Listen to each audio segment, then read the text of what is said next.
Hey guys, welcome to another episode of the Nihongo Master podcast. It's Azra, your host, back with another one of our language series, making it the 14th Study Saturday.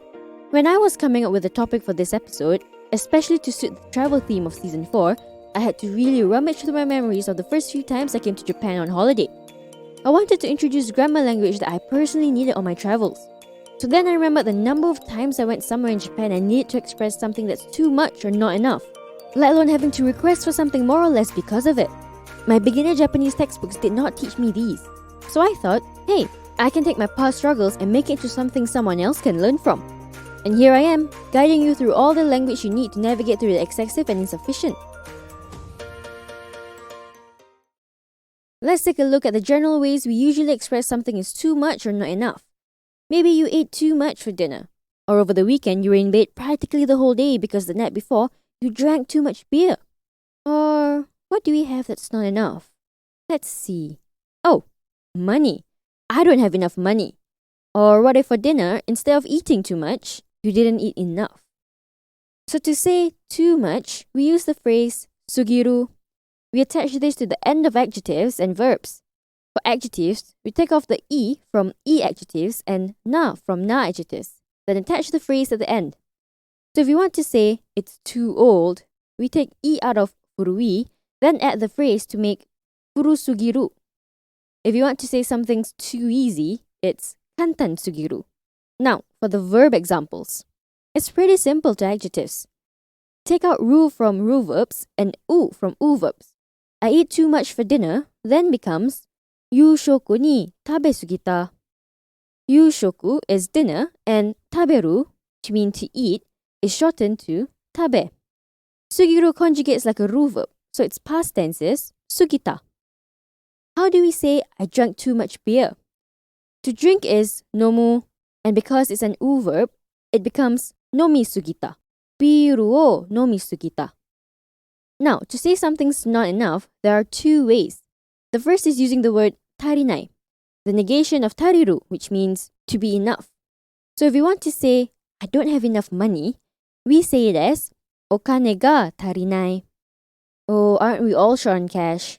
But anyway, this phrase is more often attached to nouns as it translates more closely to there isn't enough. Another way is using jubun. It literally translates to 10 parts, but in Japanese, it refers to being 100%. If you want to say you haven't eaten enough, you say it as jubun ni tabete nai. You have to negate the verb in the sentence when you use jubun. Now, what about making requests to add more of something because it's not enough, or add less of something because it's too much? This was something I had to figure out the hard way, but not for you guys. Say you want a larger portion of rice or pasta at a restaurant. Just get the waiter's attention and then say, "Gohan omori de onegai shimasu." This translates more to, "A large portion of rice, please." But there is another way of asking for more, and that's using ome. Say you want more pickles in your dish. Just say, "Pickle su ome de onegai shimasu." More pickles, please. What about the opposite? Something that's extremely fresh in my memory is when I went to Starbucks and wanted to ask for less syrup in my coffee. Don't know why, but Starbucks coffee is always extremely sweet. So I found out that all you have to do is say sukuname to mean less than usual. So in my case, it was shiroppu sukuname onegai shimasu. And you're set to express excessive and insufficient in Japanese, as well as requesting for more and less. To recap, you use sugiru to say something is too much. You use tarinai for nouns that are not enough, and jubun nai for verbs and adjectives. To request something more, you use omori de or ome. To request something less, you use sukuname.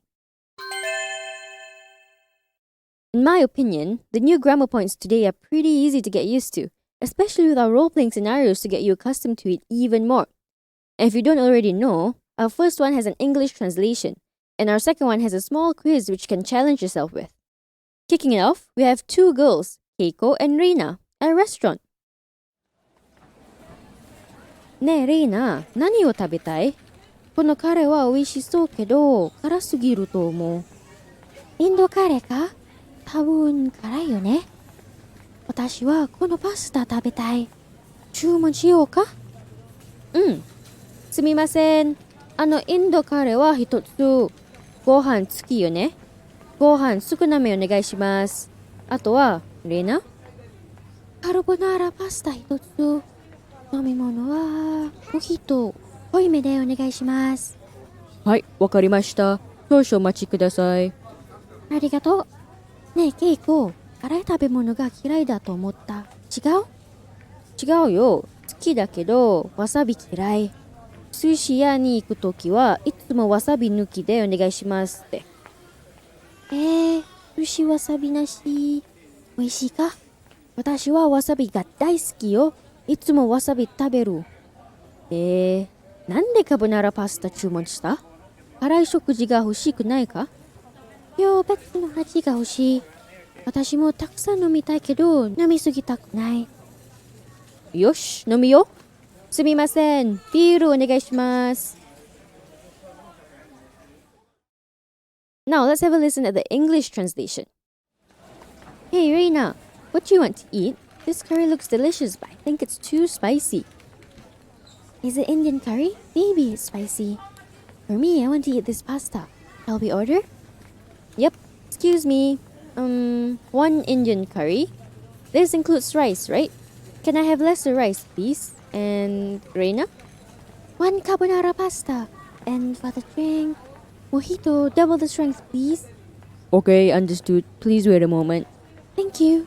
Hey, Keiko, I think you don't like spicy food. Wrong? You're wrong. I like it, but I hate wasabi. Whenever I go to a sushi shop, I'll ask for no wasabi. Sushi without wasabi? Is that delicious? I love wasabi, so I always eat it. Why did you order carbonara? You don't want spicy food?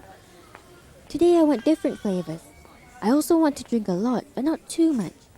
Alright, let's drink. Excuse me, beer please.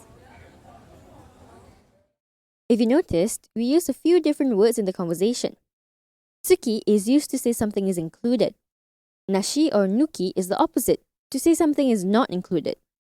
Koimede is used to request for double the strength of your booze. Anyway, moving on to our second role-playing scenario. We have two friends, Ryo and Mimi, who met up early morning to go on a sightseeing day. Ohayo, Mimi. 大丈夫？元気がないと思う。なんかあったの？いやいや、私は十分に眠らなかった。昨日飲みすぎちゃった。今は後悔しているよ。楽しんだに違いない。でも、気分が悪ければ延期ができるよ。いやいや、大丈夫。私たち二人は今日のイベントに楽しみにしているから。でも昨日私の友達はいつも恋みでってすべてのハイボールだ。なんで私は何も言わなかったか？耳の友達は楽しそうと思う。彼を紹介してくれない？僕も飲みたい。いいよ。多分彼は明日の夜に飲み会をするかも。行こうか？飲み会？行きたい。Let's have our 3 quiz questions. First question. Why is Mimi not looking well? Second question. What happened the night before to Mimi? Third question. What are they going to do tomorrow night?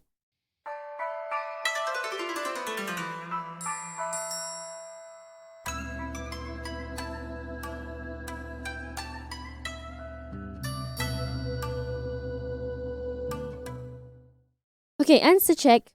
First question's answer is she didn't sleep enough because she drank too much last night. Second question's answer is she drank too much because a friend kept getting her double strength drinks. Third question's answer is they're going to Mimi's friend's drinking party. Let's wrap it up with a quick vocab recap. Furui, old. Kantan, easy. Tariru, to be enough. Okane, money. Karai, spicy. Chumon, order. The verb is chumon suru. Hirai, hate. Sushiya, sushi shop. Ya can be attached to anything to mean shop, like ramen. Like ramenya is ramen shop. Itsumo, always. Aji, taste. Nemu, to rest or sleep. Nemuru is also another way to say to sleep. Enki, postponement. Tanushimi suru, to look forward to something. Tomodachi, friend. Shoukai suru, to introduce. Nomikai, drinking party. So you see, the grammar language introduced here are useful for both travel and everyday conversations. If you're interested in similar bite-sized grammar pointers, head over to the Nihongo Master blog for more. On the blog as well, we have recap posts of our podcast episodes. Not only is there a brief summary of what we discussed in each episode, but also the full vocab list for you to refer back to. And if you're keen on picking up some more Japanese for yourself, you can find us on Twitter, Facebook, Instagram, and the official website to learn more about our interactive online learning system. At Nihongo Master, we offer efficient Japanese lessons that are quick, easy, and fun for Japanese language learners of all levels, from beginners to advanced. Our smart tools will assist you in areas where you need a bit of a push and congratulate you on the ones you've aced. Thank you so much for listening in. Join me next time where we'll be looking at another interesting part of the Japanese language. Mata ne!